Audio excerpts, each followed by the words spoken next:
Der Fanny, seine alte Freundin, muss operiert werden und auf Reha. Und sie versorgt während den, der sein Berghitten streicht und verlässt Lansing für 3 Wochen. Und seine preisische Tochter hat zum ersten Mal als Klump. Kathi möchte an Philipp einen ausgefallenen Tanz beibringen, aber dabei kann es ihm nicht. Schließlich bringt ihm das nachher der Sascha bei und er muss dafür den sein Kas ausfahren, vor dass er mit seiner Gspuse zum Tanzen geht. Der Stadler bult ihm ein, dass die Uschi zu seinem Purzeltag mit ihm in ein Nobi-Wirtshaus geht.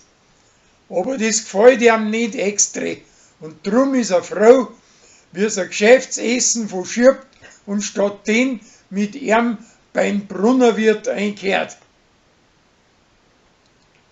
Der Flori riecht seinen Karren her und verkauft ihn an Chris und kriegt von Michi einen kleinen Bus geschenkt und verlässt Lansing um 4 Wochen früher und zieht auf Köln auf zu seinen preisischen Schratzen.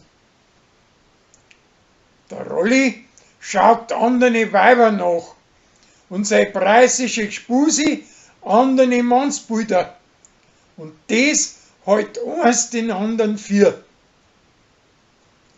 Der Pfarrer bleibt bei seiner festen katholischen Haltung und der Lorenz und der Gmundner stehen ihm bei.